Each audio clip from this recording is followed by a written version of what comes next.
Welcome to the Live Fire Media Show. This is episode number 45. Your hosts tonight are the always entertaining and sometimes FUD Hunter of Range Hot. I would like to thank Jesus and my mother. All right, wasn't expecting that one. I'm Kawaka47, and we're gonna hang out and bullshit with a friend of ours, Chris from EchoCore. What's up, Chris? Hey guys, how are you tonight? Fan-fucking-tastic, Chris. I'm doing well, brother. You always make my night a little brighter when you talk like that. How are you, man? You've been busting ass here the past year, and then really the past 6 months. You've been burning the candle at both ends. Yeah, it's been a whirlwind of the last few years, actually. But yeah, on the new venture, definitely the last 6 months or so, it's been pedal to the metal. So in a good way. Let's talk about the new venture. Yeah. So I left my former employer. So I used to work at B&T USA. And that's how I know you. That's how I know you. And that's how I knew you when you were at B&T. You and I worked together a lot when we were at B&T. Yeah, no, I remember. But I left there in October and started my own suppressor company called EchoCore. And the big news is we won first and second place in the 5.56 category at the 2025 Silencer Summit. So right out of the gate, our sector full size placed first place in the Shooter's Ear LEQ DBA measurement, which is what the Silencer Shop. That's what the Silencer Summit leaderboard is based off of. And our sector compacts, or the compact version, placed second, which means it beat everybody else's full size. So, right out of the gate, we really made a big splash in the suppressor industry. And right after that happened, I showed those suppressors to Silencer Shop, and they took them out to the range, a group of executives, and they put maybe a half magazine through one of the suppressors, and they said, "Hey, who else have you shown these to?" And I was like, "Well, nobody. I didn't even expect to show them to you, to be honest with you." And they were like, "Don't show them to anybody else. We want them as an exclusive." And that was that. So that's how we entered the market, and it's been a whirlwind ever since. So, dang, it's not a bad way to jump in. Have an exclusive Silencer Shop. Yeah. No, it's a great way to jump in. And the folks over at Silencer Shop, Hunter, you're probably sick and tired of hearing me say it, but I mean, they're just amazing. I love it. Amazing folks. Just amazing. I mean, their business is amazing, and they're just great Americans, that really believe in the Second Amendment, like just to the core. And to find companies like that are pretty few and far between. Mm-hmm. And I've worked in this industry for, just like you guys, for too long, almost 20 years. And right. I've never met, there's two companies that I've met that are like that, and Silencer Shop is one of them. And awesome. But yeah, I'm very, very honored to partner with them. They're my an exclusive distribution partner, and they're the biggest distributor in the country, if not the world, on suppressors. So sure, probably the world, because I mean everybody knows them. Yeah, and they make it easy too. They make it stupid easy. Man, they do, and that's why I say like just across the board. I mean that they not only do they support the Second Amendment and removing suppressors from the NFA, and the Silencer Shop Foundation does amazing things for our rights. But they also make the paperwork easy, and they're a great lobbying firm. They work with ATF and members of Congress, and they just try to make silencer ownership easy. And they've done just that with their Powered by Silencer Shop dealers and kiosks, and like it's really just brilliant. Like, you guys should have Dave on someday to really walk him through, or have him walk you guys and your audience through their backstory, because I'd love that. That'd be great. It's cool. Such an interesting story, and he's such a great storyteller too. So, but it would definitely be entertaining and worthwhile. So, at the risk of going back over what we've already gone over, I'm going to ask you another question. Sure. Now remind me of your position at B&T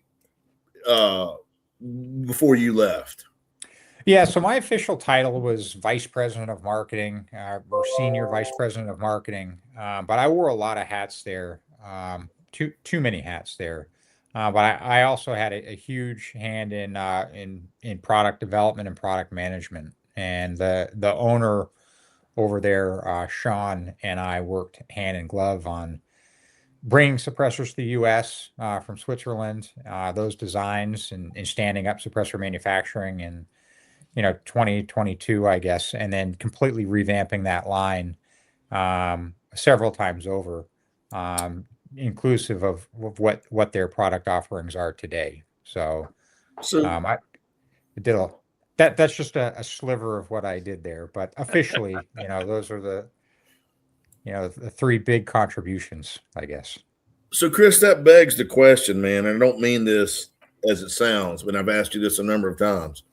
Why would anybody in their right mind leave such a established position, senior vice president of marketing from a pretty good company? Why would you consider, hey, I'm going to leave this nice, prestigious job with a prestigious company to strike out on my own? There are several reasons for it, but one primary one, I guess to take a quick step back, I mean, I'm very, very proud of what I accomplished there, and I guess we can go into that a little later if you guys want. But when I got hired at B&T, I think there were 6 employees. They had just won Oh, wow. the Army's contract, and in 2019, and I got hired because they had won that contract and nobody cared. Wow. The current ownership, they thought that everybody would be interested, and they'd be hoisted as heroes in the firearms industry, and And nobody cared. that was the APC contract, right? Yeah, that was the APC 9K contract, or the SCW subcompact weapon. And yeah, so that's why I got hired in 2019. And we built that. I mean, obviously it was an established company in Europe, and very niche, here in the United States. They imported a very small amount of guns and no suppressors. And I built that. I built a marketing department, but I really greatly contributed to putting that company on the map here in the United States. And I'm not shy about saying that because it's the absolute truth. Now, I'm not the only one that, it wasn't just me. There were others that contributed to it as well. But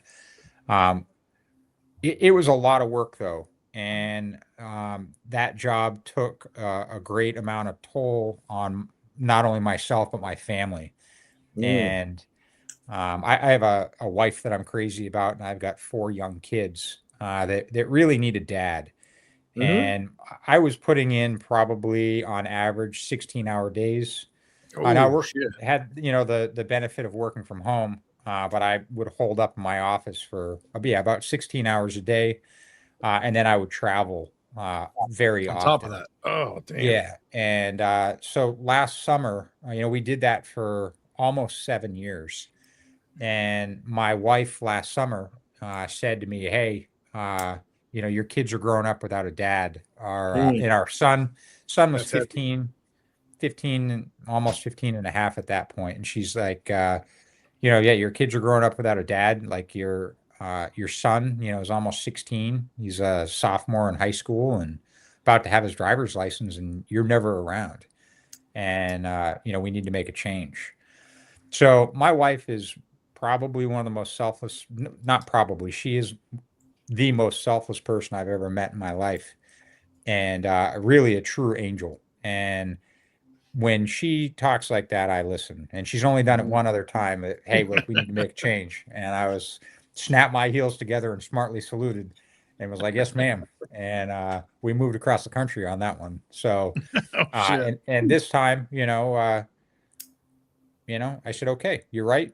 And what do you want to do? you know, and I was like, if I start working for another company, I'm very, very goal oriented. And like I'll, we agreed that I'd be right back in the position that I'm in now, or maybe worse. Or worse. Yeah. So we batted around the idea of, becoming like a suppressor dealer for a hot minute, hot second, I guess. And then we quickly transitioned into, hey, why don't we just like start a suppressor company? And it wasn't Shit. even my idea; it was her idea. She's Oh, like, really? you already know how to do it. You can do the development, the marketing, the sales, the trade shows. You can do it all. So why don't you? Right.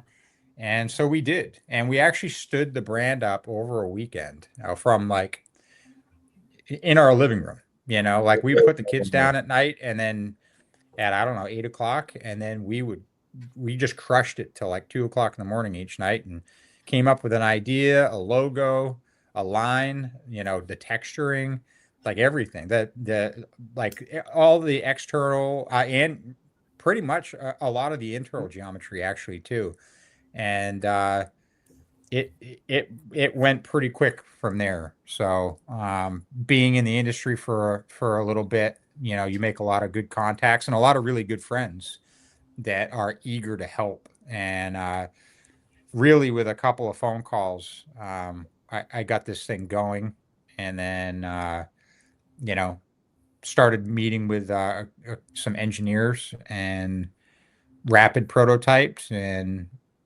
here we are.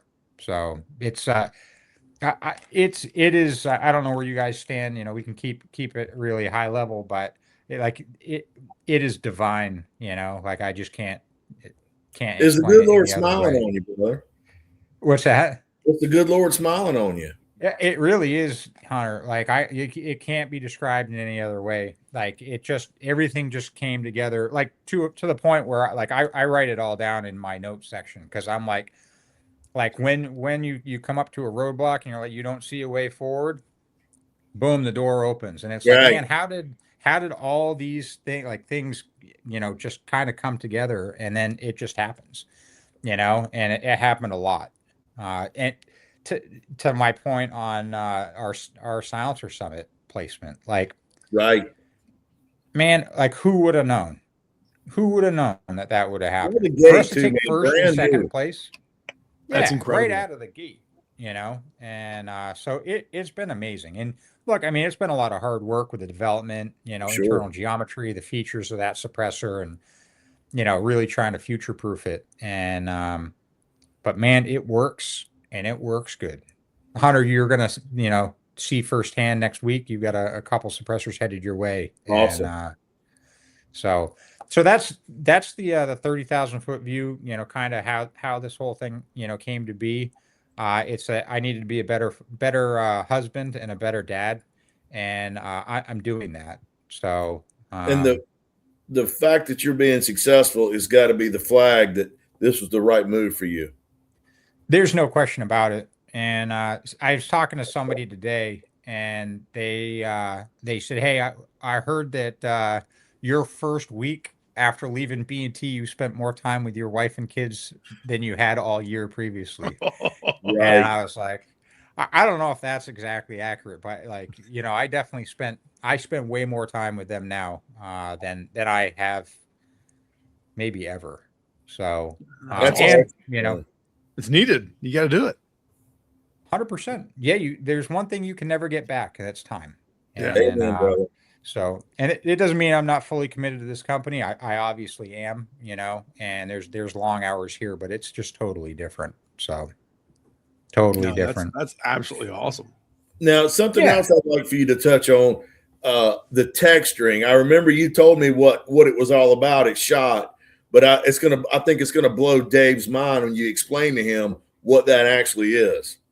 Yeah, so that's obviously a topographical map pattern, and you could use if you got lost and you were in the right place, you could probably use it to navigate out of it. It's a very narrow area, but the topographical pattern is based on Mount Stanton, which is right in my backyard, and Ha!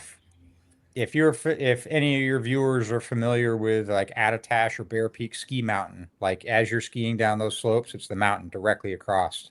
They're looking at it as they ski down that mountain. So All the right, that's pretty trailhead cool. is, a quarter mile from my house. I spend a ton of time out in that area. But yeah, I'm an outdoorsman. I grew up in the White Mountains of New Hampshire.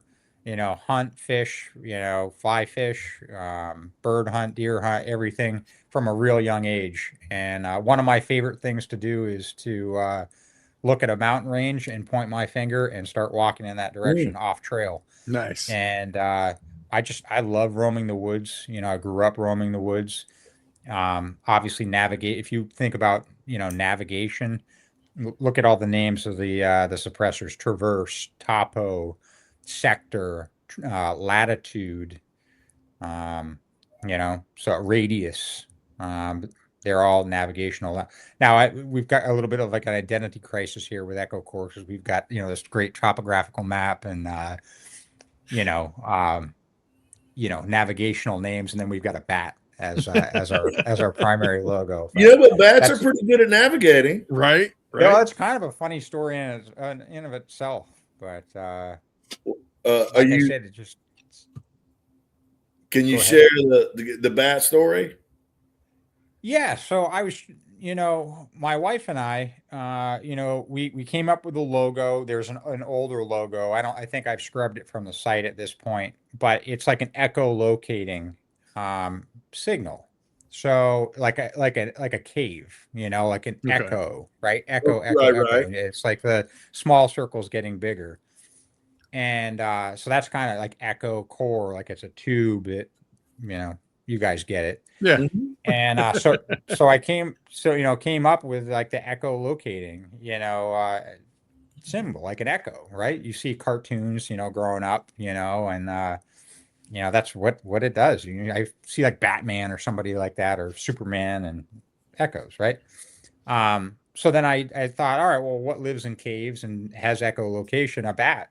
So I was like, all right, I'm gonna use that as like a supplemental logo.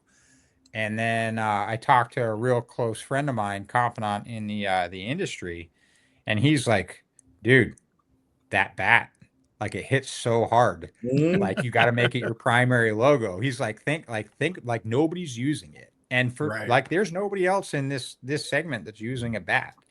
I'm Which surprised you I were can't able. believe, and I'm but they're surprised not. you were able to get EchoCore. What's Like that? I'm surprised you were able to get EchoCore. I know, right? That's why I'm telling you, Hunter, like all this stuff just came together. Like I told you, we stood this thing up in a weekend, and then I did like trademark searches and registered name search, like, and I couldn't believe it. I'm like, because I came up with like I had like down selected to like 3 different names. And we liked Echo Core the best. And I'm like, all right, well, if we can't get Echo Core, we're gonna do this. And if we can't Right. do this, we're gonna do Right. this. And yeah, man, our first choice was open. Nobody's using the bat. Nobody's using Echo Core. That's Like wild. there's another company that's outside of the industry that makes like hearing aids or hearing tests or something like that. That's called Echo Core, but nobody in this industry. So, and Mhm. it's Echo Core something or other. But yeah, man, that's where it is. And I think he's right. Like my good friend Elliot, who I think, Hunter, you met. He was just like, look at all like the hardest. There's your echolocating. I guess I haven't moved it all. If you Oop, scroll down nope. to the bottom of Oh that page, yeah, I you'll see it. saw that. Oh, there we Your go. Yeah. right hand side. There you go. He was just like, look at the most like popular brands like really in the world, and they use very simplistic logos Mhm. that hit hard. Like look at Apple. Right. Look at I can't remember some of the other ones he rattled off the top of his So head, think but like he was like a Chevrolet or Ford. yeah, Yeah. exactly. And he's like the bat, like you got to make the bat the primary logo. I So think that was a good move. Yeah. No, I yeah, I like it. I think think so that's cool too. as shit.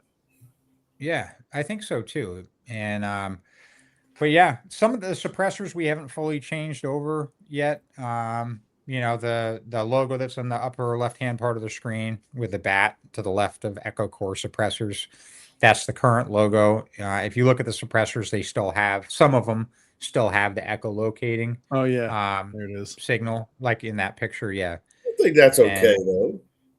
Yeah, I think so too. I think But I the like bat's it. cooler. I think it That looks, is I think cool. it looks good. But yeah, some of the like the new like Radius 360s that are shipping next week and the Topo 22s that are shipping at the end of next week, those all have the updated logo, and we're phasing the other one out. So, No, that's wicked cool. but it's pretty cool. I love it that my wife and my kids have really gotten into it as well. So like, a couple months ago before we got like t-shirts, like my wife had bought my oldest daughter, who's 13, gonna be 14, a one of those crickets. And so they were like all Oh like yeah. cutting out, yeah, the logos, and they were like heat transferring on the t-shirts. We had a big like conveyor line here in my kitchen on our kitchen island, and they're like Nice. cutting the logos out and handprint, because like I went out to Silencer Shop, I think, and so I think it was like my first big visit with them, and so we handmade EchoCore t-shirts for a few of them, and but yeah, everybody got into it, and That's sweet. my youngest middle daughter tonight, like an hour ago, was like, Dad, like like when are you gonna have t-shirts that we can like package up? Like I wanna work, and she's 11, Oh, good for but her. you'd be amazed that, we had to put together like our box design, that before the one that we're just introducing now is like a 3-piece design. It's a real pain in the ass to put together. There's like an outer sleeve, there's some that are just out of my reach right now, but there's 3 pieces, and you have to like one of them you have to fold like 8 times, and it's like origami. And I had uh, I had flown to Texas, and 2 buddies of mine, we built like 2,150 boxes in a hotel room one Oh my night, or god. over 2.5 days. That's how long it took us. And we ripped through those boxes, and I had to build like 400 more. It was the only ones we had left, and we had the entire family sitting around a circle building boxes one night. Wow. Paid each of the kids $50. I'm like, all right, here you go. But That's yeah, no, Awesome. I say all that just to, we talk about family, why I'm doing what I'm doing, or why we're doing what we're doing. And yeah, it's a lot of work, but we're really integrating the family into it, which is really cool. And it's getting buy-in from them. It's they're learning things. They're learning things about Yeah. business, about this industry.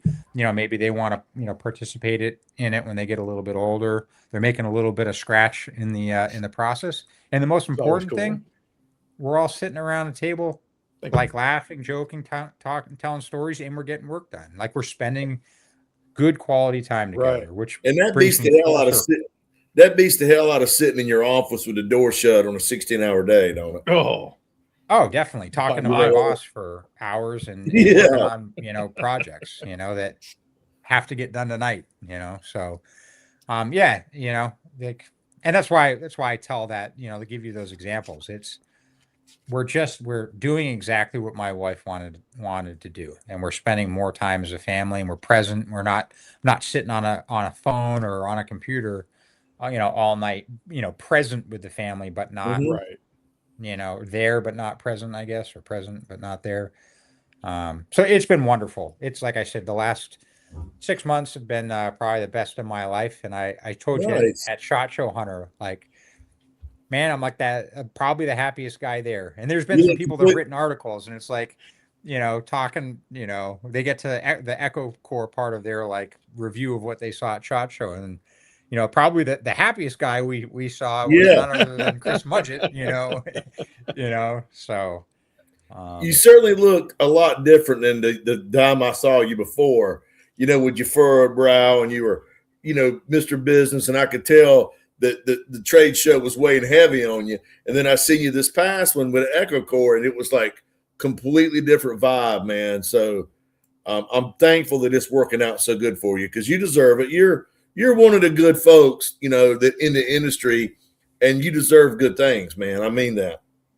Well, I really appreciate you saying that. I've try to live by the mantra, you treat people the way you want to be treated, and Yes, sir. always try to find a reason to say yes. And you know, it's I, I'm I'm excited for really excited for this.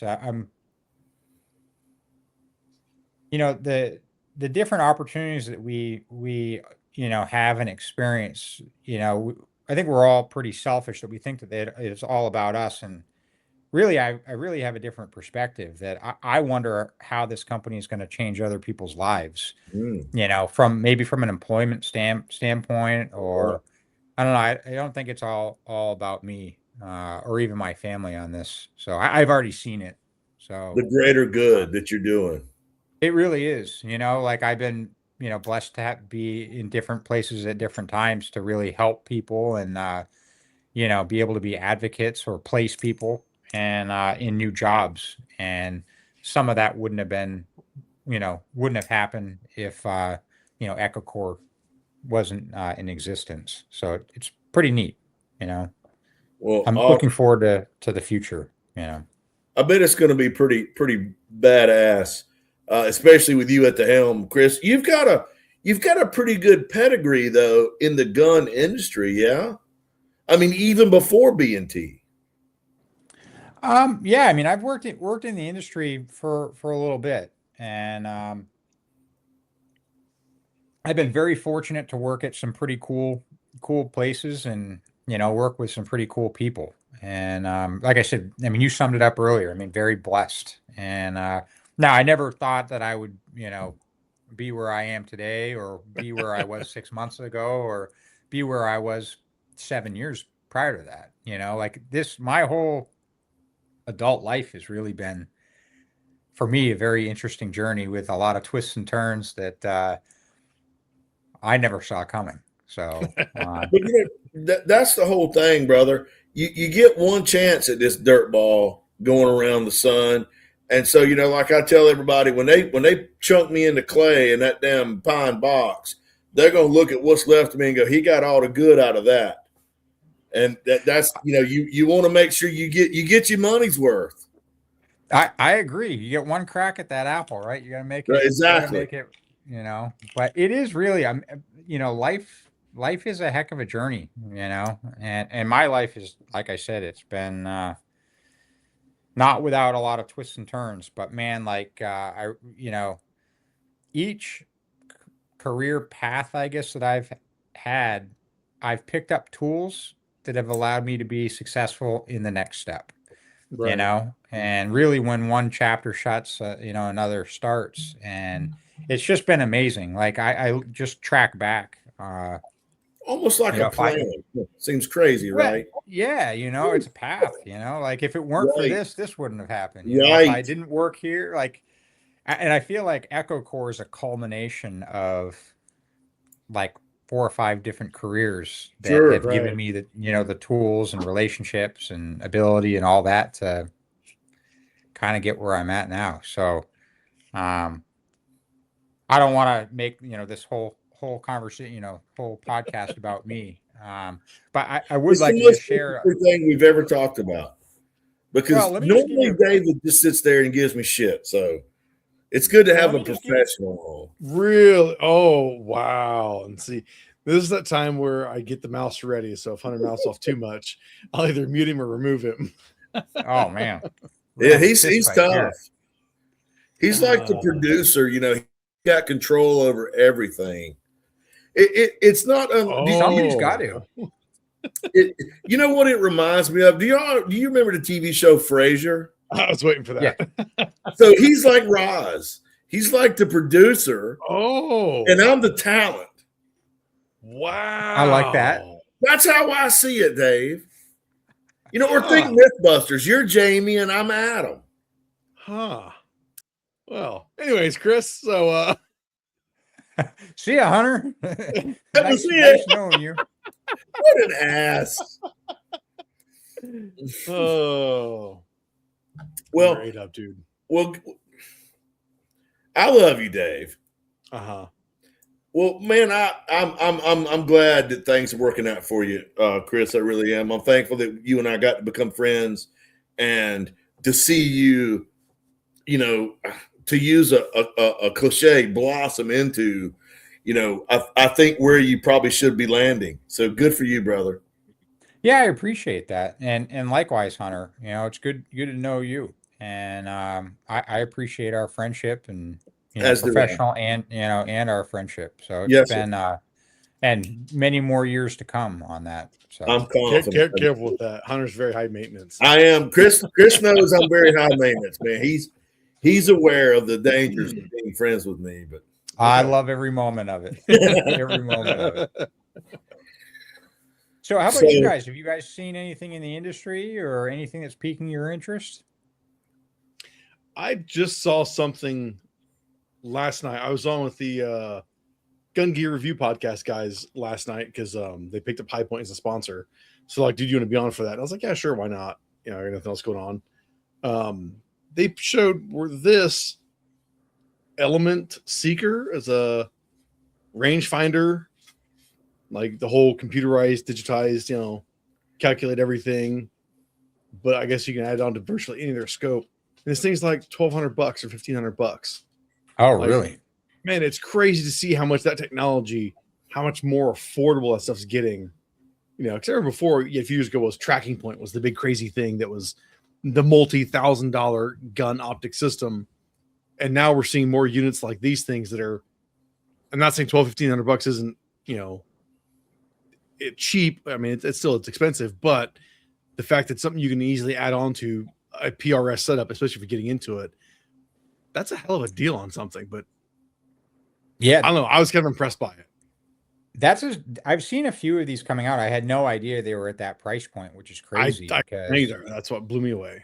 Yeah, I mean, because you're right, because there was Tracking Point, and then after that or during that time, Silencer Co. at the time it came out with, I don't know if it was called the Radius, but it was a massive. I still have one on a rifle downstairs, and it was just a rangefinder. Did have like a laser sight so you could zero it in your optic, and it Right. worked all right, but super heavy. And then right around that time, Wilcox came out with a Raptor. And I don't know if you guys are familiar with that. The form factor I is think I much remember closer to that. that element, but they were like $4,500 maybe. Right. And maybe that was for the class 1 version of it. And it maybe, I can't remember. But yeah, there's been a few of them, but they're crazy expensive and big. But that thing is pretty awesome. Right. Who makes it? Is it Element? Let me pull it back up. I think it was Element. Whoops. That's where to go there. Yeah, Element. Yeah, that's So here's super where- cool. Here's where the fud's coming out, Dave. Yeah, I was waiting for it, Hunter. Here's where the so my question is, whatever fucking happened to range estimation with your reticle? I mean, you can absolutely range estimate with MOA or mil dot reticle, It tells you your come ups and everything. That's awesome. but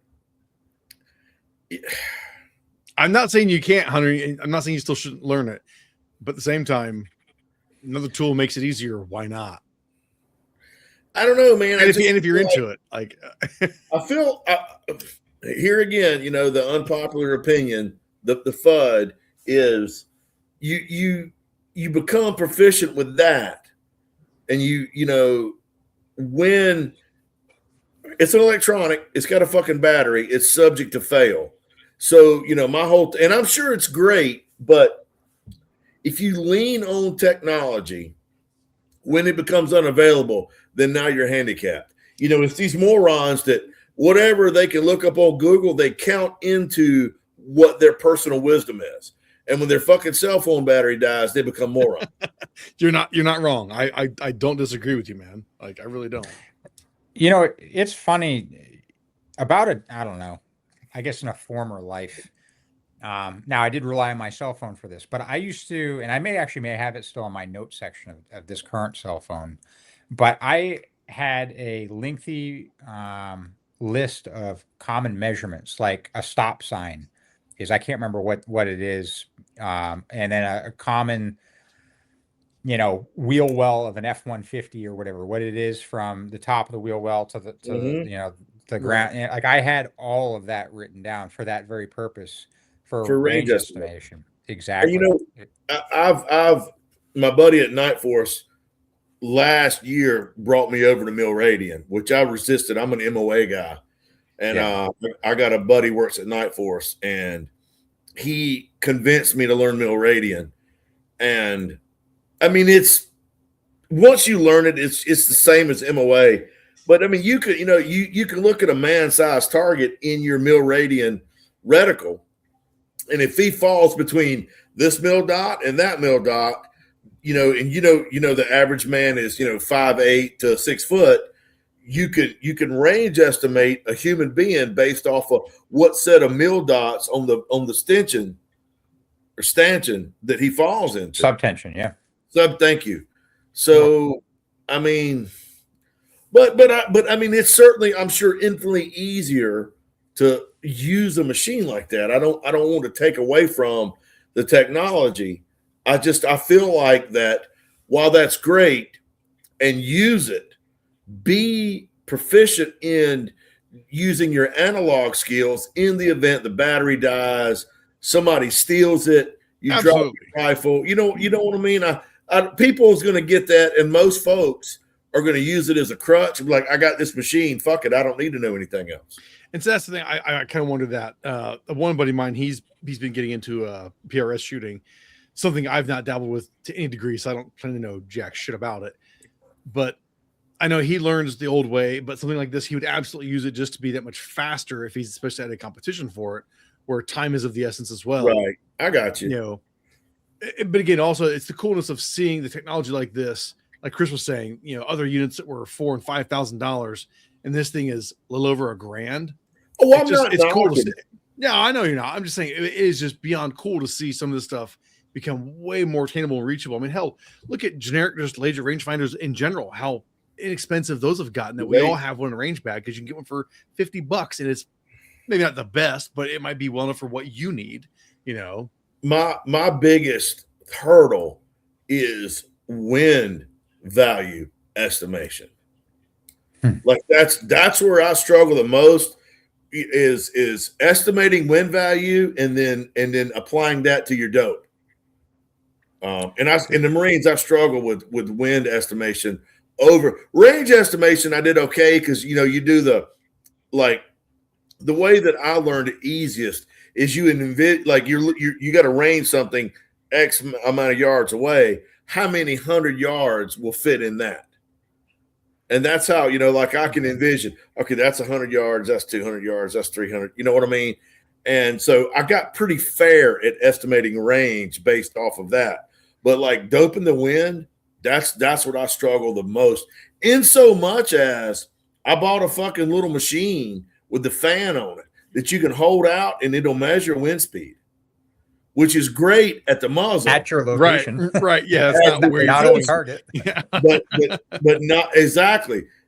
So, you got the wind socks down there and you're trying to if it's X amount of showing, it's a 10-mile-an-hour wind, 20, that sort of thing. But that's what I struggle with more than anything, is doping the wind. Speaking of dope, if you were a dope, maybe like me, maybe like us, Hunter, you just hold, wind coming in, hold left edge of the target and pull the trigger. That's how that's done. I mean, that is not a bad way to do it, but you miss, you aim a little bit further to the left, and you just be really fast on your follow-ups. Sure, you're talking my language, man. That's how I do it. Well, I just I'm all about simple. Tennessee windage and Kentucky elevation, right? So, I'm so lazy when it comes to like gunfighter math. This is what I do too. So I figured out that a 16-inch 5.56 shooting 77 grain Black Hills.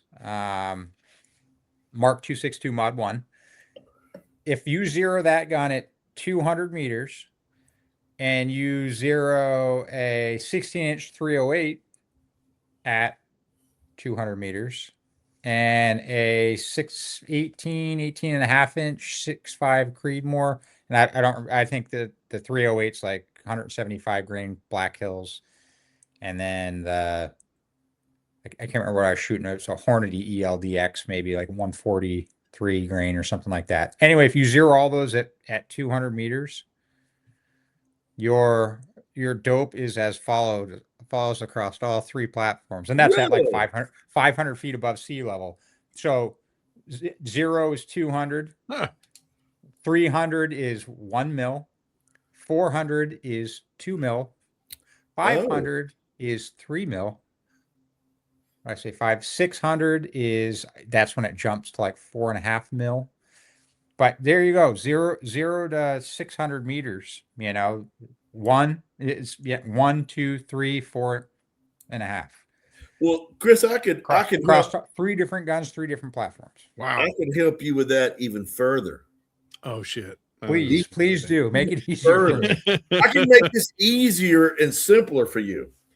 And what I did is I took drop out of the equation completely.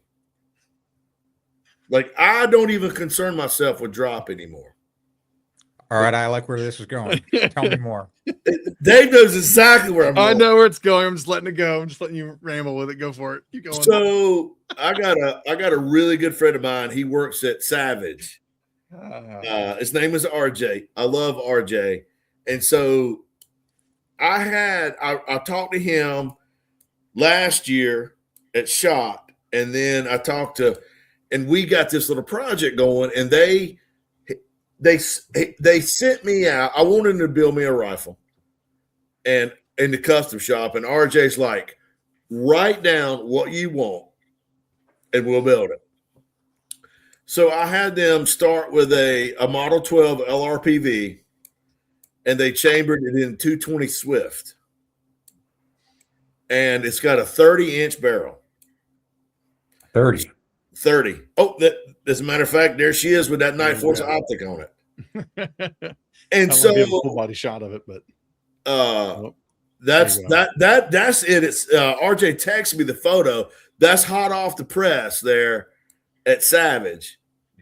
And so with a 30-inch barrel on a 220 Swift, drop really doesn't come into It's just a laser beam, right? You just pointed at the target. And I'm going to tell you this, and you're not going to believe me, and that's okay. So now that's a 500-yard group. It measures 2.5 inches with factory Remington ammo. Wow. However, once I got the barrel broke in, I took it out to my buddy Andrews, and I shot 2 1.5-inch groups with that rifle at 500 yards. No way. I am not lying. As a matter of fact, that's Chad's big old fat thumb right there, and all 3 impacts are you can kind of see them. Look right below, and then to the left. The 3 groups I shot, the furthest distance between the 2 furthest shots center to center was about 1.5 inches. That's good shooting. Really? Well, it ain't, brother. It won't mean. It was that my buddy at Night Force sent me that Hubble telescope.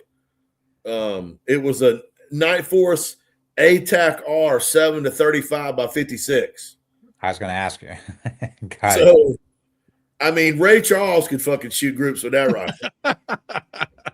But if you want to just take fucking elevation out of the, that's the gun. 220 Swift. That's where it's at. With 100-yard zero, I'm less than 20 inches at 500 yards of drop. That's a screamer. That fucking thing is kicking ass and taking names, brother. And that's all fucking factory ammo. My buddy at Hornady sent me a couple boxes of their 73 grain ELD match. And Great so round. I'm going to do some precision hand loading for it with the 70. I've got have you started loading that thing yet? No, because the general consensus is the best powder for that bullet is Hodgson 4350. Okay. And that's kind of like hen's teeth. It's kind of hard to come by.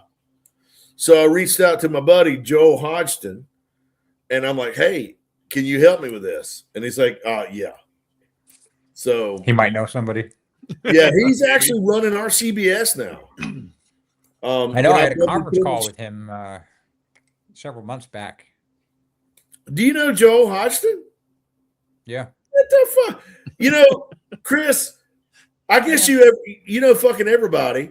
Because last time I was at Gunsight, your name come up, and I was talking to like Dave Body, and I was like, "Oh, I know Chris Mudgett." Like, this guy fucking gets around. You know, I worked in the industry for a little while, so right. You know, make good friends along the way. You do, Dave. Thanks for humoring me with the photos of that Swift. I had to. That was too funny for you to. I knew you were gonna roll right into that. I was like, oh shit, here we go. It's the return of the 220 Swift talk again. And you know, I love Dave. Pull it up. Bless his heart. He's got so much patience with me because I'm foaming at the fucking mouth to talk to and that's good. But you know, that rifle set up very nice. Fucking crazy. They're like, you know, it's a dead cartridge and all this, but you know, man, it's so cool that we're bringing it back, baby. I mean, I do think it is cool that the fact you did the whole left-hand eject out of it too. Like, it is completely custom. It is cool, man. Like, when I take it to the range, people are like, "What the fuck is that?"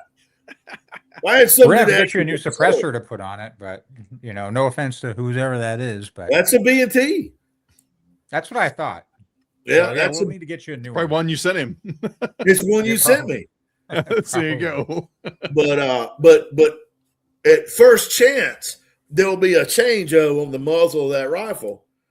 And with a 30-inch barrel, you would be surprised how well that Swift suppresses. Oh, I bet it does. It is with a can. Now, without a can, it's not great. On a 26-inch barrel, it's unfucking bearable. You know, 30 is the sweet spot. As far as noise, 30 inches. I went with that because when I talked to RJ, I asked him what they cut their barrel blanks at. He said, we cut them at 30 inches. And I said, well, you know, then he said, we cut our barrel blanks at 30 inches and trimmed it. I'm like, well, just cut me a 30-inch barrel blank, thread the muzzle, and flute it, and then don't fuck with it. So he was like, okay. Yeah, I take it to the range. He's like, is that a 50 caliber? You know, and I'm like, I believe it. That's people hunter. But you know, people don't know what the hell they're looking at. No, they just see the long ass barrel out of it, and they don't know.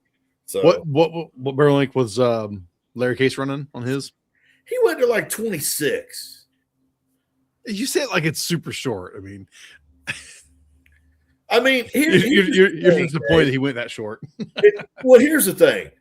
Under no circumstances in any world could this rifle be a hunting rifle.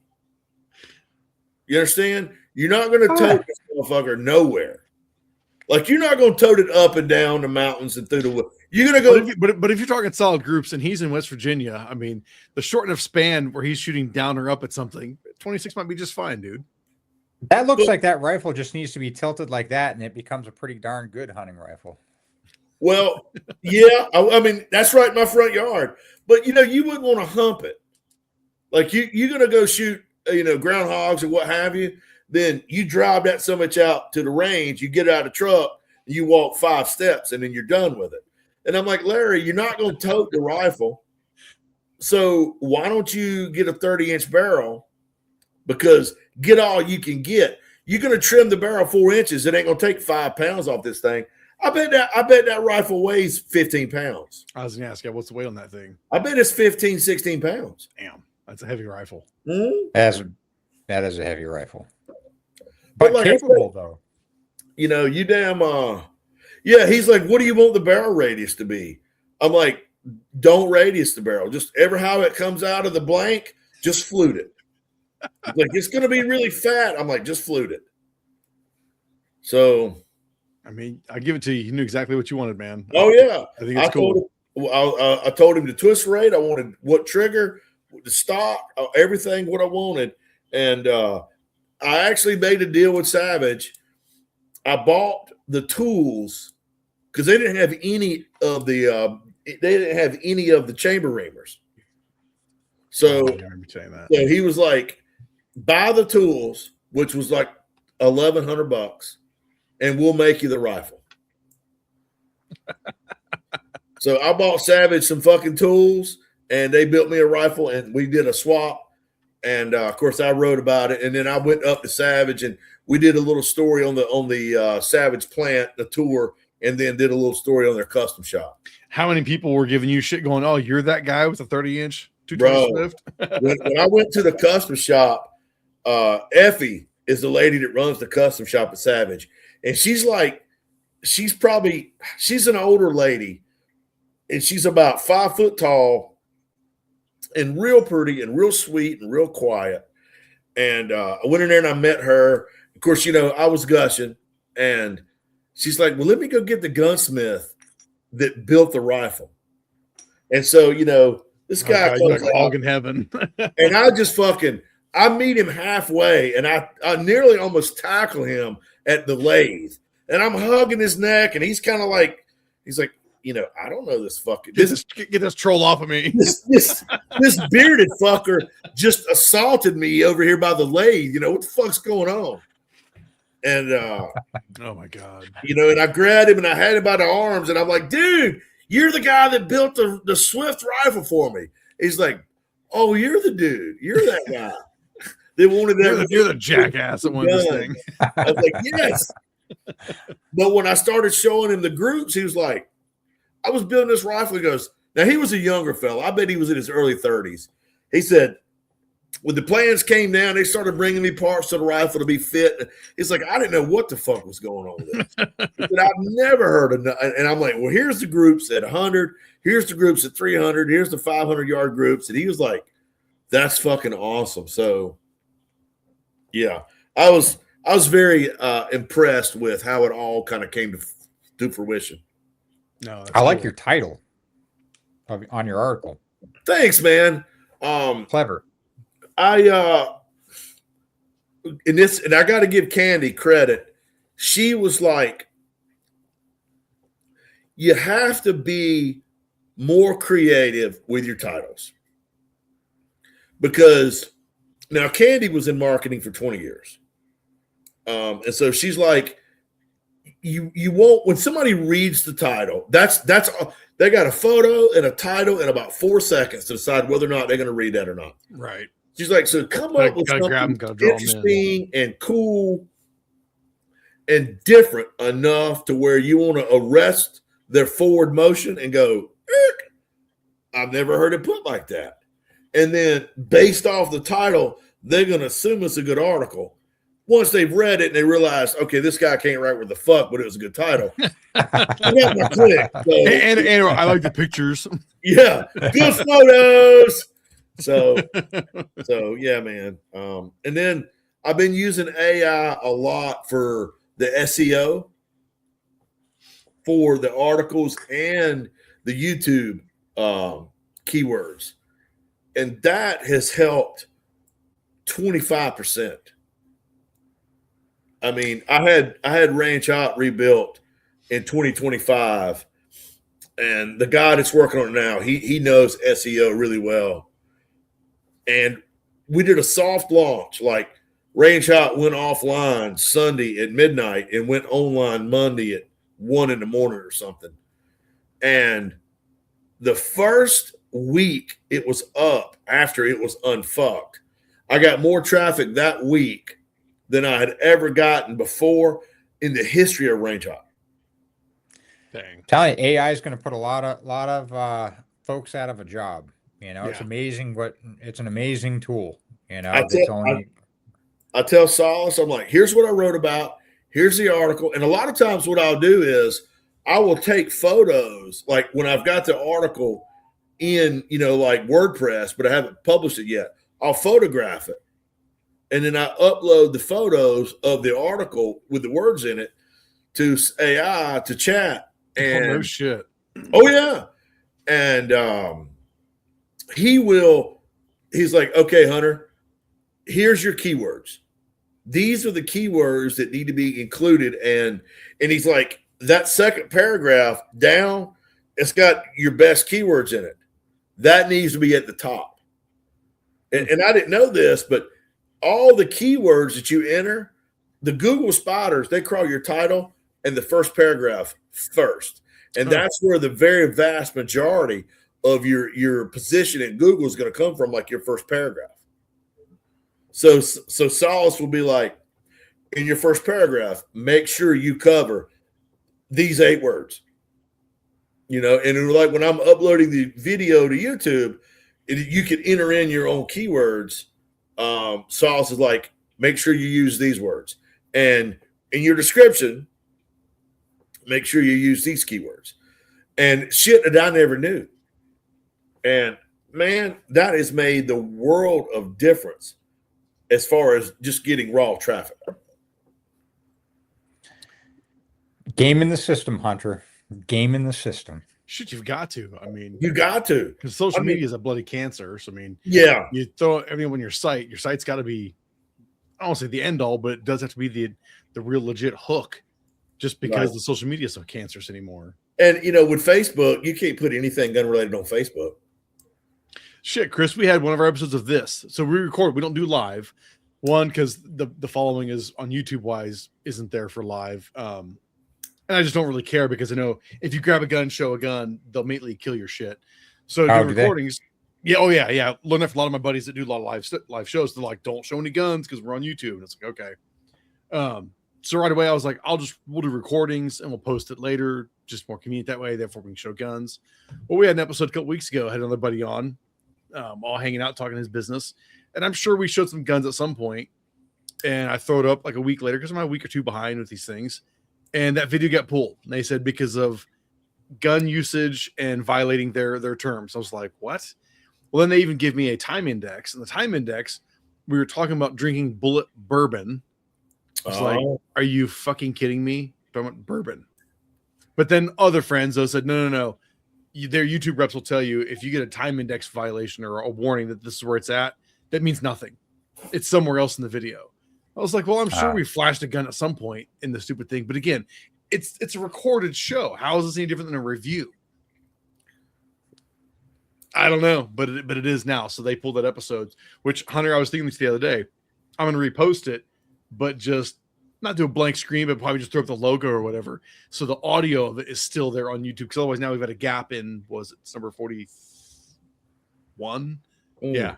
41 got pulled, so I'll put it back up, but just no strip actual the audio out of it. Yeah, so no video, just be just the audio to it. But it's like, so even this kind of stuff isn't safe on YouTube anymore. It sucks. I sure hope the pendulum swings the other way.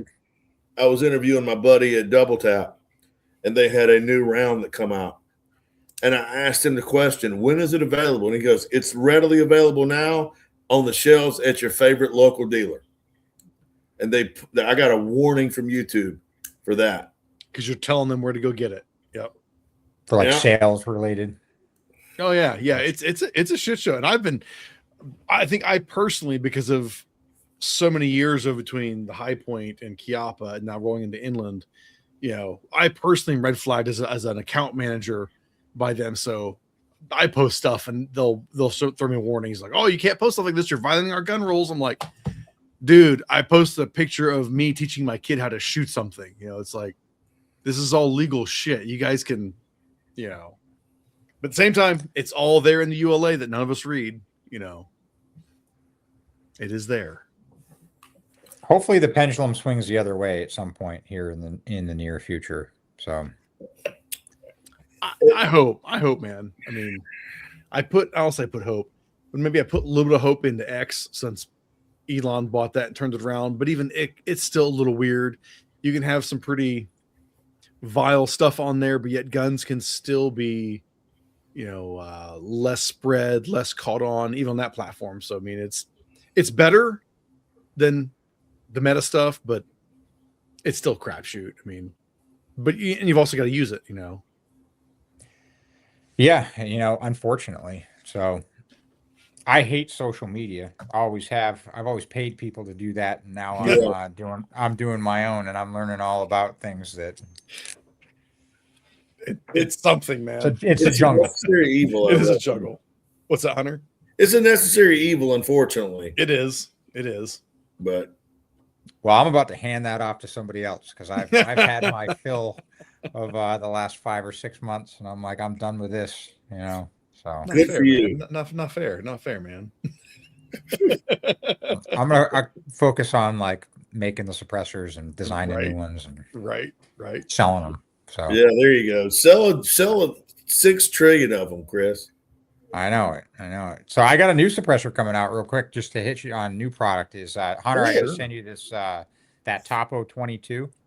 Okay. Now, is that the So- one we talked about at SHOT? I think you saw it. Yeah, it's a little 22 suppressor. Man, I was out shooting. I got a few pre-production prototypes, and I had that thing on a 16-inch barrel Ruger American Ranch rifle in 5.56. And What? I'll Shit. text you the video of shooting after the show here. But man, it is so quiet. Yeah, it gets crazy. Now I need Crazy. to You're stop. saying you're saying it was that quiet on the 5.56. But that's a rim. Holy shit! Super quiet. Like it'll blow your mind. But that's Hunter, a I'm rim gonna send you the video. can? Wow. What's that? Say Is that that- again. Is that a rim? What is that? Yeah, it's a 22 long rifle suppressor. It's So titanium. that's a It weighs like- rimfire can, but you Yeah. put it on a 5.56, Okay, he says Yeah. limited 223 5.56. So okay. and it Yeah. didn't blow up. Oh no. No, I put it on like a 7.5-inch 5.56 before too, Are you shitting me? and shot Holy magazines through it. Jesus. Oh yeah, it's fine. I mean, I'm not marketing it as that, but you Well, can- I will say between the That high blows point me. cans, the inland cans, and all the special outfits coming to see us at SHOT Show, a lot of guys were talking about their 22 cans from the other manufacturers that they have all absolutely shot 5.56 through most of their 22 cans, and they're like, "Oh yeah, it'll hold up." We just don't push you and tell you that because we don't recommend it because you're going to destroy it sooner than later, as opposed to an actual 5.56 can, which makes sense. You know, it's a lot more. So mine's pressure. built from the ground up to shoot. You can shoot 5.56 through it. So think about like a coyote gun or even a a limited round count like hog hunting gun. Right. It's like 5 inches in length, weighs 4 ounces. But I actually beefed up Jeez. the internals to take 5.56, and so it's a sealed suppressor. You can't take it apart. So it's one of the Right. ways we recommend cleaning it is shoot a few rounds of 5.56 through it, and the end cap. No, I'm serious. Yeah, the end cap. Man, this is some Yeah, it'll blow it right. this right out is the some front. sketchy shit here. Okay, so That's you wild. want to It's clean crazy. your 22 long rifle can? Yeah, screw it on your AR and shoot 5 rounds through it. I'd be like, this guy's drunk. Yeah, like there's no way in hell I'm doing that. Not destroying this Oh yeah, thing. you can definitely do it. You can shoot a lot more than 5 rounds through it too. I'm telling I just texted you the video. I don't know if it's going to go through or not. Here, That's wild. Please do, it is man. wild, and I'm not trying to get rich here. So look at it, it's $349 is retail on it. Yeah. Yeah, that really 350. Wow. Yeah, $350 retail. So it'll sell for map would be quite a bit less than that. But yeah, it's super trick. Like I said, super light, and That's the text insane. I just There sent it you, is. Hunter. Yeah, I don't know if I it just- came through or not, but I just got you it. should watch it and pay attention to the action versus the muzzle report. Oh, so this was titanium. Okay. Yep. Yeah. Dude, Damn. that's shooting M193 55 grain. That's straight off my cell phone. No camera tricks, no messing with audio, nothing. That's wild. I'm telling you, man. I'm telling you. So But yeah, you put it on so the AR this too. is titanium, and the other ones are titanium or Inconel, or depends on the can. Yeah, so we use Inconel for the harder use suppressors, and then titanium for for others. So like that Radius 360 is Mm-hmm. it's a 36 cal, so 9mm suppressor. And it comes with different end caps, so you can Okay. shoot it on your AR or Magnum caliber hunting rifle. But that's made out of titanium, and then that 22 suppressor is made out of titanium. And then we have the Latitude 30 is a titanium 30 cal can, which is a beast too. I mean, you can all of these suppressors are overbuilt and capable of way more than what I say they are. So And No, they're that's 3D awesome. it's printed. that Chris? whole under promise over deliver thing. So Right. And they're No, that's 3D awesome. printed. yeah, they're all 3D printed, so they're weldless. And like I said, if you look at the internal geometry of everything but that design, it is wild. It's a helicoidal I is saw really the what. one So it's you like had at it's like a Scott, and it was like a big corkscrewing tape. corkscrew. Yeah. Those were So the there's ones, it's called a helicoidal, and it's a tape, a corkscrewing Right there. tape Yeah. essentially. What's And then there's XSR mean? XCR, cross I'm chamber sorry. regulation. Yeah, so there's different chambers in here as well, but so you got a large helicoidal tape, okay, like a helix that corkscrews around through the middle of the suppressor, and then you've got 6 gas bypass channels that corkscrew around that. So cross chamber regulation. Holy sh- Yeah, And it's wild, but man, it really works. so So I'm assuming Dang. that would be way too complex to machine. So yeah, that's why it's 3D printed. I'd say probably Yeah. impossible. yeah, it's really not possible. Somebody may be able to do it conventionally, but you'd have like a $7,500 suppressor, Yeah, the time into doing that, and yeah, that's Yeah. wild. Yeah, you can do amazing things with with 3D printing. It's I mean, it's the really whole anything that you can think of. And that's like we talked about how fast I stood this company up. That's the reason why, is because you can rapid prototype. You can take a design, load it into SolidWorks, create a design and then print that. And then 12 hours later, like overnight, you've got a shootable prototype. You can So shoot it. Does it do what I want it to do? No, we got to make a Right. couple of tweaks here. You make those tweaks, you print another one. let me ask It's you not. this. What's that? Let me ask you this, because I'm completely ignorant. So you have to. So this would be like a CNC machine in as far as you've got to program it. The 3D printer. Yeah. So what we use is a software called SolidWorks, and it's computer CAD program, and you can change anything in minutes. And it just spits out a program that you load into a. that you load into the printer, and you can do it right from your desk and then hit print. Get And the fuck out. the machine doesn't sit on your desk, but like you, Right. you can Yeah. this machine is like a $1.3 million printer. It's Yeah, not so a I've seen the desk. 3D, I've seen the metal 3D Yeah. printing machines, and yeah, they're massive machines. So you're They're not, Yeah, but not like the you're, thing I had printing sitting is on my just- safe. yeah, But you're the printing sitting- is one component of it. So you're sitting at your desk designing these, and then when you are satisfied, this is a prototype, then you can create the program, right, for the 3D printer, yes, and then you can load that design. Yes, you can load that into the design printer. into the. Mhm.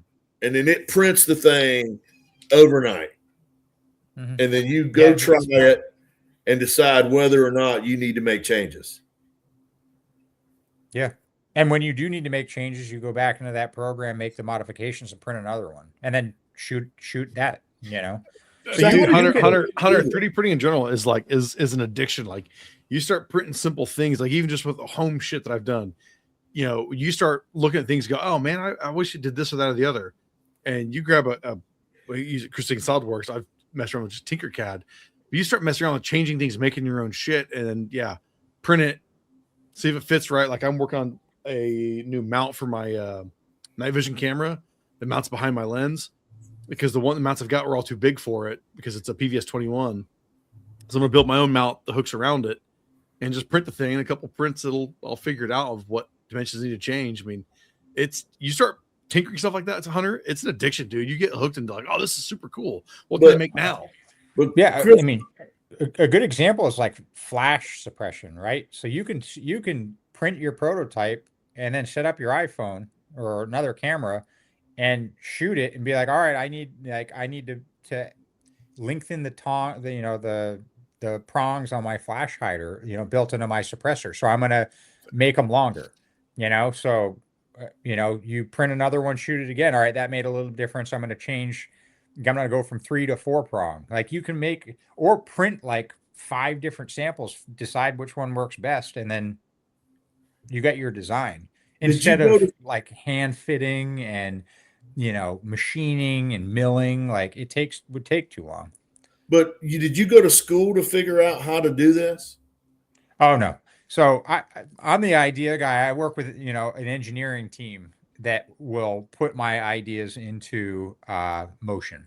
So you kind of figure out what you want, and then you and the engineering team come together to bring it to fruition. Correct. And there is one more step to this, and that is simulations. So you can take a design, load it into a simulation program, and it will simulate gas flow, etc. That's cool. Yeah. That's so cool. you can figure that out and be like, all right, Wow. in theory, this is the most efficient design. Wow. Let's print it. Now we're going to print it. We're going to take it to the range and shoot it. You know, and then like we got to make a couple changes at this second baffle. Because we've got to like change the geometry slightly to make the gas path do this instead of that, to zig instead of zag. And then you do that, run the simulation again. Nope, doesn't look right. You need to add a little bit more here. You can do that in the computer program, run the simulation again. Yep, that does it. Let's see if it works in reality. Load, Wow. print that suppressor and then go shoot it. Yep, it works. All right, we're dialed. But when you have an idea, like you're sitting there, like I'm going to come up with this can. Where is it? Do you just have a knack for understanding what you want it to be? Because you can't just go to an engineer and say, "Make me a wonderful silencer," because they're going to right. Of course not. No. You sit down. Hunter, it's all experience.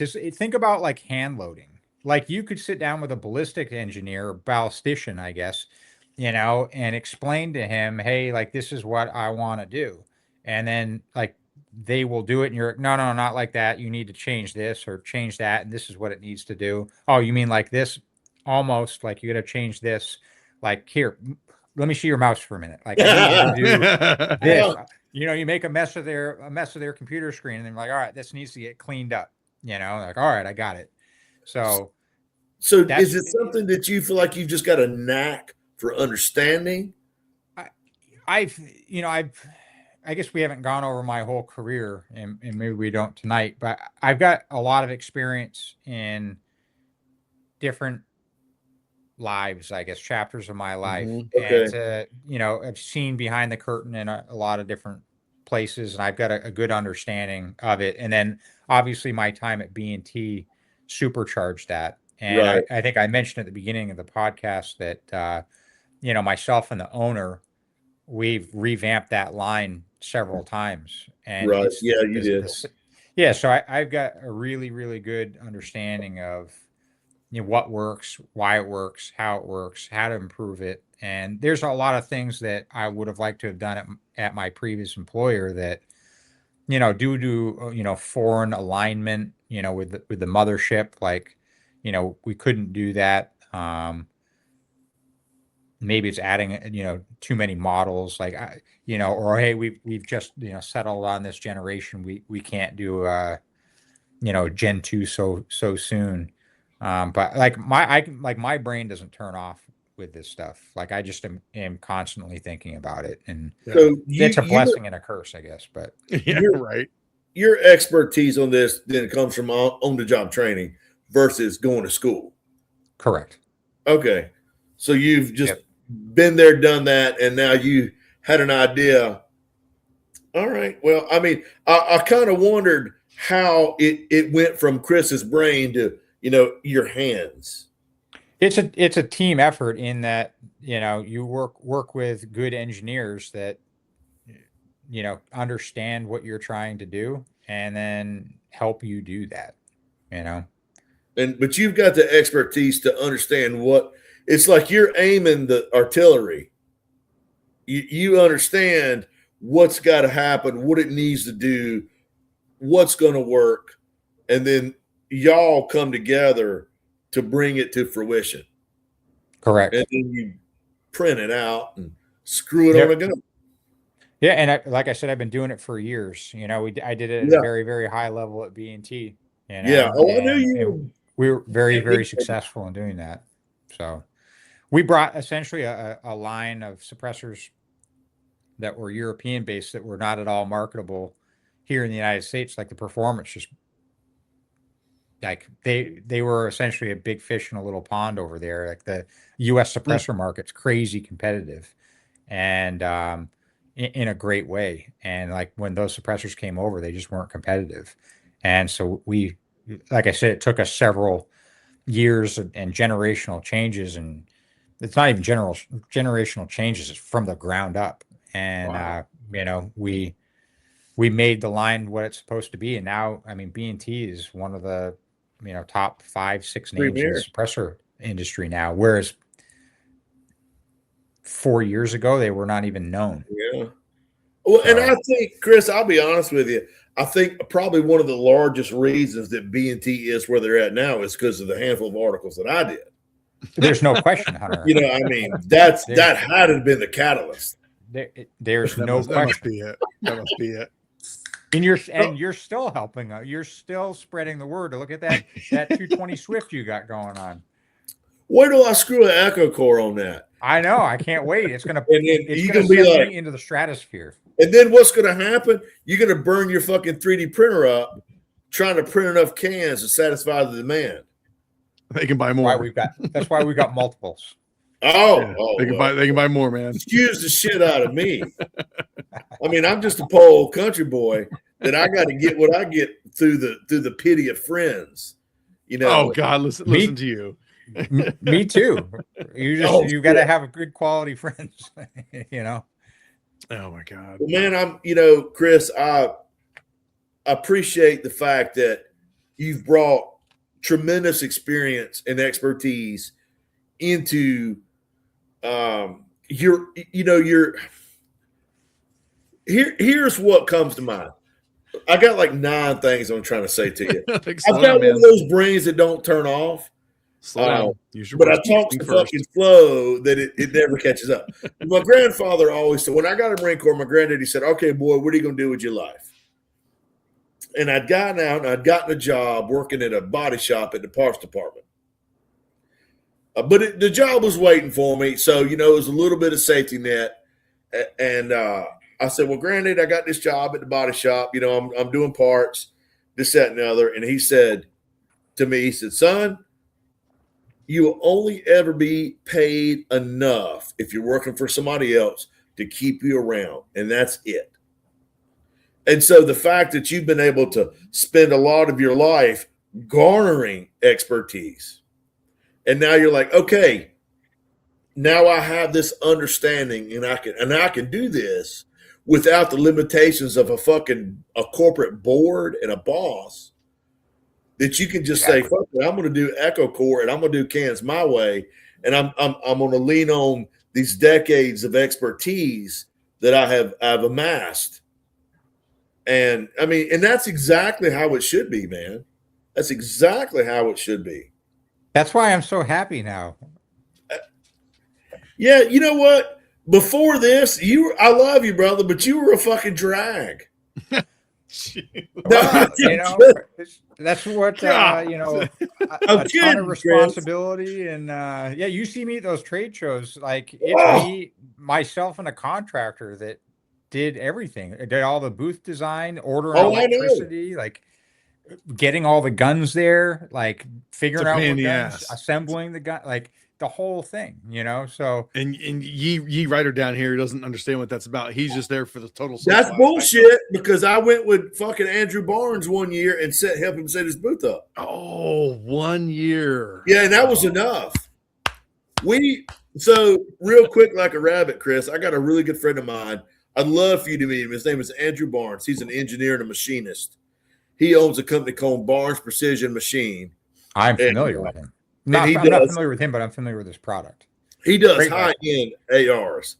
I mean, shit that if you, it's head and shoulders above anything Daniel Defense has ever thought about doing. The problem is Andrew is really shit at dealing with people in marketing. He's an ass. He's a massive asshole, but he doesn't mean to be. He just doesn't know. Anywho, I was over at I like to go hang out at his plant and watch shit being made. And we were getting all liquored up one Friday night about 8:00. And he was making fucking bullets on a Swiss lathe. And he goes, "Hey, are you going to go to SHOT Show?" I'm like, "Absolutely." He goes, "Well, we're going to fucking drive." Now I'm in North Carolina. So he goes, "That's a long drive." Oh, that's a hellacious drive. And he goes, "Why don't you ride with us?" And I'm like, "Oh man, I was going to fly." He goes, "We'll make a road trip out of it." Now I've been drinking, and I was caught up in the moment. You could smell the cutting oil. Sure, man. I'll ride with you guys. It'll be great. It'll be great. And we left Raleigh Wednesday night at 2300, and we got to fucking Vegas Saturday morning, and we didn't do a lot of stopping. You left what day? Wednesday at 11 p.m. Yeah, and you got there Saturday at what? We got there Saturday about the sun was coming up when we rolled into town. Wow, that's a haul, man. So we drove Wednesday night, Thursday day, Thursday night, all day Friday. We would stop and get fuel and eat and maybe take like an hour nap. But it was an extended cab Ford. It was a 4-door Ford truck. So it was three of us. So we were kind of rotating, sleep in the back. And I tell you what, yeah. That would smell great. Oh my God. I will never, ever do that again. How'd you get home? You fly first class? I got family in Texas. And so Will Hyatt, who's a pro shooter for Andrew, is from San Antonio. So we were like, it was getting toward the end of SHOT, and Will was like, "Hey, why don't we fucking go to Texas for a few days?" I was like, "I got Ken." He's like, he was out of like West Texas, and I got Ken in fucking San Antonio. So I'm like, that'd be great. So we drove into Texas. I called my fucking cousin, and he got me, and we spent the weekend in Texas, and then drove to North Carolina. Yeah, I'm good. I'll fly. I love a good road trip, but man, that's a haul. It was a hard road to hoe. I won't ever do it again. I bet not. No. So I have enough experience setting up booths to know that ain't for me. You don't like it? I don't like it. It's its own thing. It is its own thing. Yeah, I don't but I got to tell you this, Chris. So I went by the B&T booth at SHOT, and I'm such a fucking bastard. I am. And so some guy come up, and I don't know this guy from Adam's House Cat, but he's like, hey Hunter, what's up, man? I'm like, hey. He goes, "What can I do for you?" I'm like, "I got an appointment with Chris." And he goes, "What?" I'm like, "Chris Mudgett, I've got an appointment here with him for like now." And he's like, I'm like, "Oh, I'm in the wrong booth, aren't I?" Did you?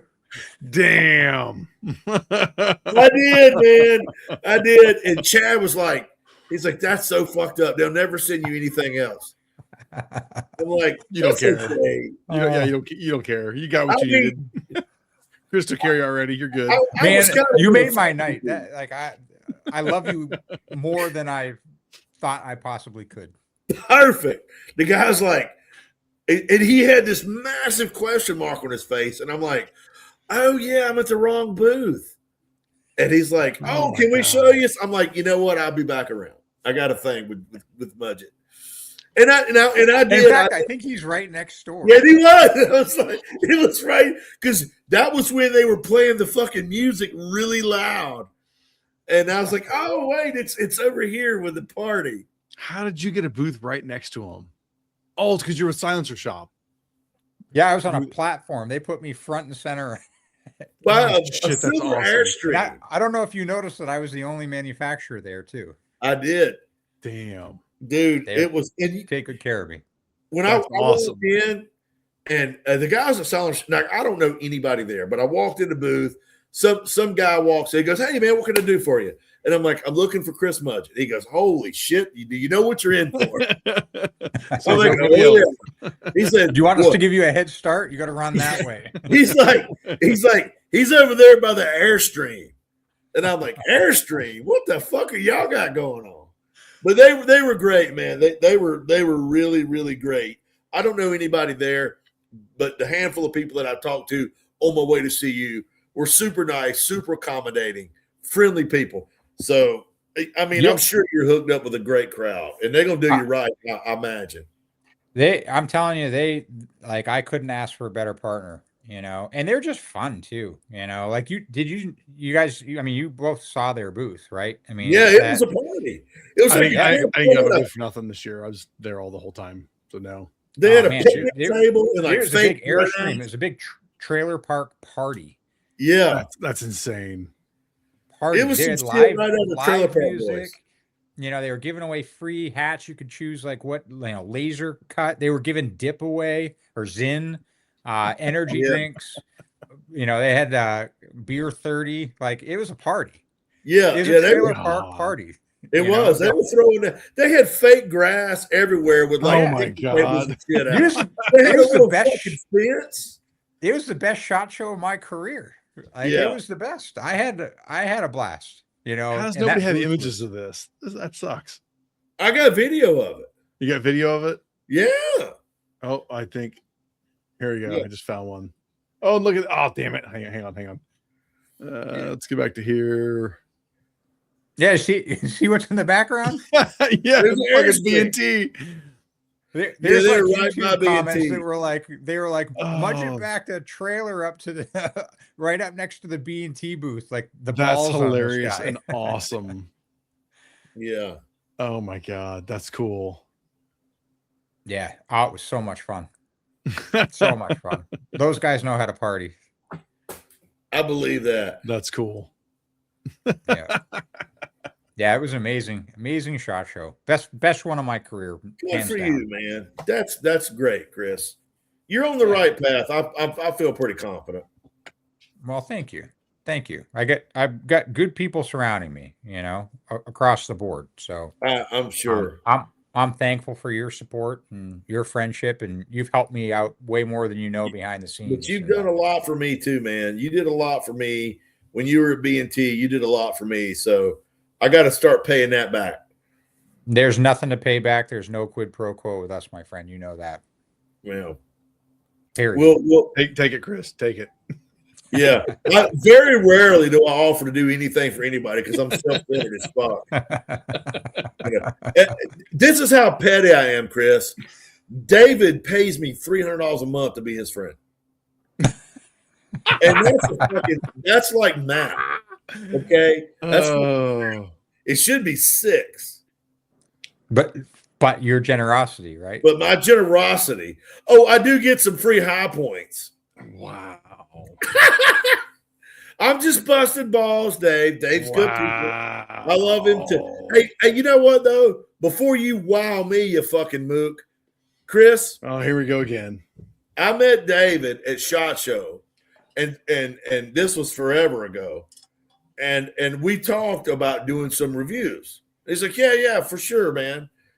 And do you remember this? I'm telling you, we did not meet at SHOT Show, but keep going. No, he don't even remember meeting me. Keep going.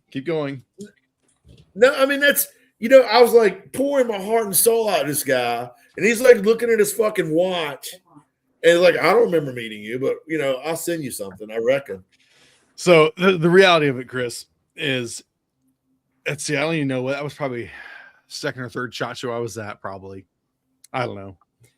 Anytime the guys would dump, cards on me from somebody that wanted T&E, I'm gonna run to the head. That's fine. If I didn't meet the people, I'd always write on the back of the card review ? Because that was just it. I didn't meet them. If I knew them, I would write whatever it was they were after, or I'd say email, call back. I'd put myself some kind of note as I keep their card. Sure. But if anybody came up and talked to Jeff or Kenny at the time or Kelly and they'd go, hey, this guy wanted a T&E. Why don't you check him out? I'd write review ? And Hunter, I don't know how the hell he got a hold of me. Probably because he just called MKS, called the office, and asked for me. But I pull his card out, and I'm like, range out. This gray card, black lettering, super simple. I flip it over. My handwriting, review ? I was like, huh. This guy's calling me now. Well, okay, he's dedicated. Let's look his shit up, I'm like, yeah, all right. Well, then he ends up going to Fleet Week and took a bunch of photos, of Navy shit going on. Super cool photos. He sent me a CD of it. And so I'm like, oh, this is cool. And I flip through. I finally see a photo of Hunter. I'm like, holy shit, this is the guy? I've never met this dude in my life. Like, we met. All right, cool. No, bullshit. And probably that following NRA probably is when I would say that we actually met face to face after I'd seen his Fleet Week photos, because we did not meet at SHOT Show because he talked to somebody else there. That's how I knew to call you, because I had your fucking card. Probably because Kenny and Jeff gave you one of my cards. How would that make you feel, Chris? Don't even remember you. I don't know if I should weigh in on this one at all. We're buddies now. I'm going to enjoy this one from the sidelines. We're buddies now, I guess. Hunter, what's funny is the fact that you're still whining and crying about it, but yeah, it's a story that I tell every time you bring it up, because it's yes, review ? Nope, we did not meet in person, but yet still here we are. We're buddies. David doesn't matter how it started. Right? It doesn't matter. It's like, geez, man. He's in my top 300 favorite people. My God. So you work at Inland? No, MKS Supply. Right. So Charlie Brown? Yep. Okay, I know Charlie. Yeah, we do a lot of stuff for the High Point, Inland, and Full Forge. Yeah. Now who owns Inland? Ron Norton. Ron, that's right. Yeah. So I rode motorcycles through Texas Hill Country with Ron, Charlie, and a handful of other guys. No shit. Who the fuck do you not know? It was like an annual thing those guys would do every now and again. I think pretty much almost an annual event. Yeah. Yeah. So I missed the first inaugural one, but I was on the second one. So, Chris, do you know Zach Hine? Yeah, from CZ, or formerly Zach. CZ. Yeah, because Zach's on the same ride. Yeah, because he's on the same. He does the same shit. Yep. Oh, Zach wasn't on the ride I was on, but yeah, I'm familiar with Zach. He's good people too, by the way. I love Zach. I like Zach better than I do Dave. I'll be honest with you. Well, why don't you go do a show with Zach then, buddy? How's that? I mean, if the reason that we're still together is because if I leave, you lose what je ne sais quoi that you have now. Roz. You are my Roz. Oh. So, but I mean, don't take that. Roz is hot. You kill me, Hunter. Now, are you guys going to be at the NRA show this year? Oh, yeah. Yeah. NRA, CanCon. Oh, that's what I meant. GunCon, goals. Probably forgetting something else in between there. CanCon. Yep. Right. Yeah, I'll be at NRA show with Silencer Shop, or at the Silencer Shop booth, and then I'll be at CanCon as well. Yep. Hunter, I'm hoping to see you either on the way down or way back from CanCon, unless you're going to. I'm telling him because that's not a CanCon, because it's in South Carolina. He's North Carolina. Is it South Carolina or Georgia? South Carolina. South Carolina. Okay. At the Clinton House, I think. Yeah, Clinton House Plantation. Yeah. Yep. So, David talked to me about that. Last podcast. I think so. And I was gonna just drive down. You should. We could hang out and get some good footage, and then on your way back, we could. My plan, Chris, is to take you to Andrew's place where we can do filming and shooting. If you want to screw any of your guns on machine guns, he's got a plethora. Yeah, I'm driving. I'm going to drive down. So yeah, whatever you guys, if you're willing to accommodate me and hang out a little bit, yeah, for sure. Well, he might try and molest you. Just warning.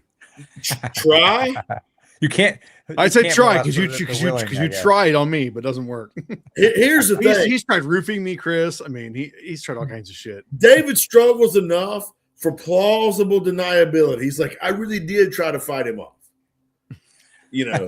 But he's just such a man that I finally gave in. And let me text him and see what he's doing. What you doing? That's how that shit goes. You can see it in his eyes, right? He's so full of shit. Oh my God. Hey, look, you will not disparage me in front of Corporal Buster. Because this okay. Yeah. Is he dead? Are you dead? Looks half dead.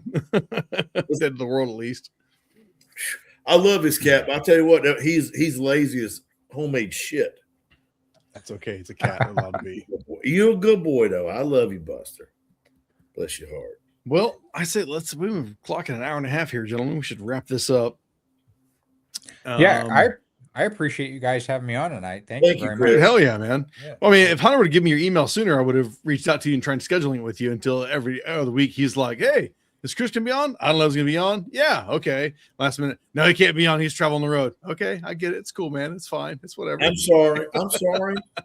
No, that's all my fault. So it doesn't matter. It's all good. You got to let the producer produce, and you let the talent. So, anyways, man, we'll let him stir on that for just a second here, and we'll go. Hey, what's up, Hunter? How you doing, buddy? There he is. Great. Why come I can't do that to you? Probably because I'm hosting it and control it.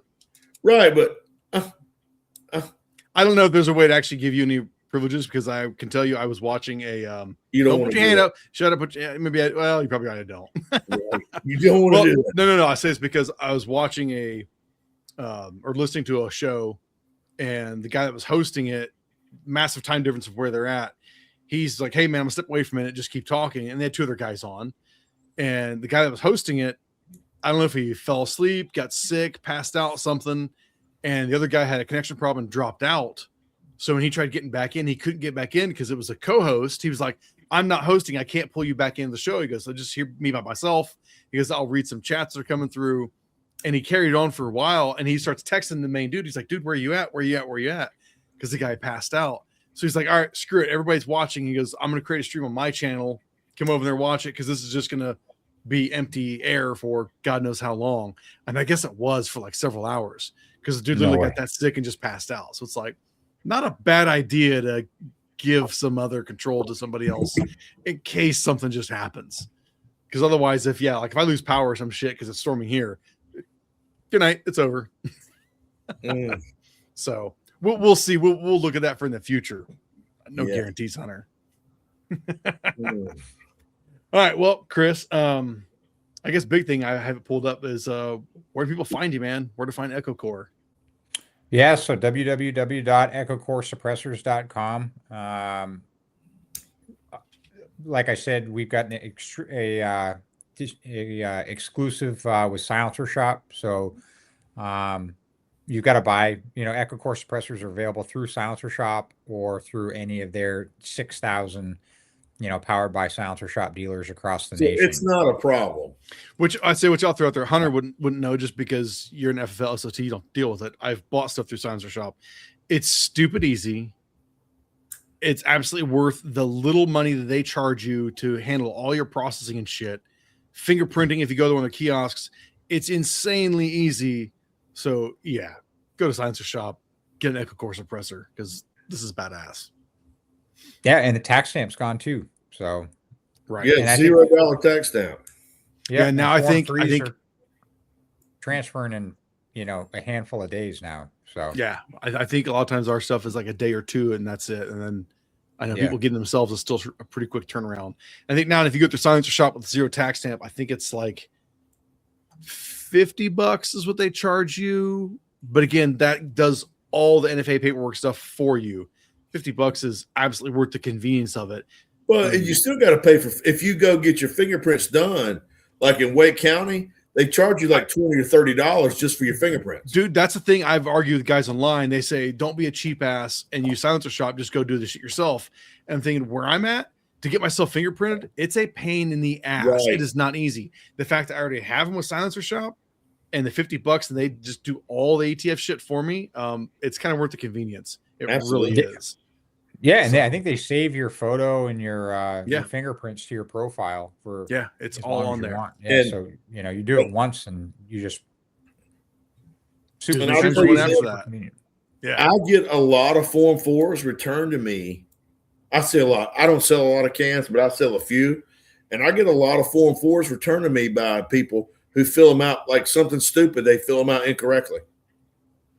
I believe it. And if you go through Silencer Shop, they walk you through it. Everything. So you're not going to have that Form 4 return. It's crazy easy. Yeah.